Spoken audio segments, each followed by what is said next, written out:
அபிப்பிராயம் என்னவா இருக்கும் அப்படின்னு எனக்கு தெரியல. நல்லா இருக்கவும், நல்லா இல்லை, நல்லா சுமாராக இருக்குது, ஓஹோன்னு இருக்குது, எப்படி வேணால் இருக்கலாம்.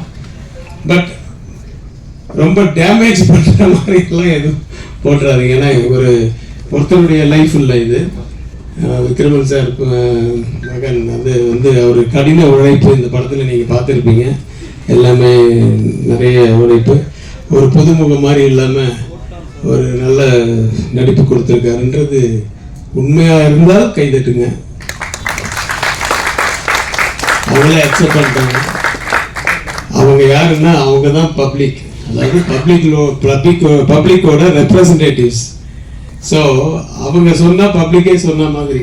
So you cannot receive public அந்த ரெஸ்பான்ஸ் டைரக்ட்லி.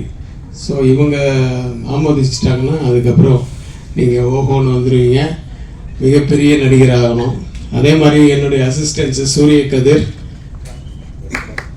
கார்த்திக், அவங்க 2 பேர் தான் இந்த படத்தை டைரக்ட் பண்ணியிருக்காங்க. எனக்கே ஷாக்கு. என் அசிஸ்டன்ஸ் இவ்வளோ நல்லா, ஏன்னா நான் ஒரு ஷாட்டு கூட நான் போய் எதுவுமே சொல்லவே இல்லை.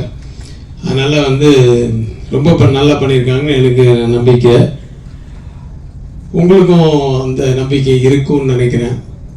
நீங்கள் நல்லபடியாக அந்த படத்தை மக்கள்கிட்ட கொண்டு போய் சேர்க்கணும், இந்த படத்தை வெற்றியடைய வைக்கணும் அப்படின்றது என்னுடைய ஆசை.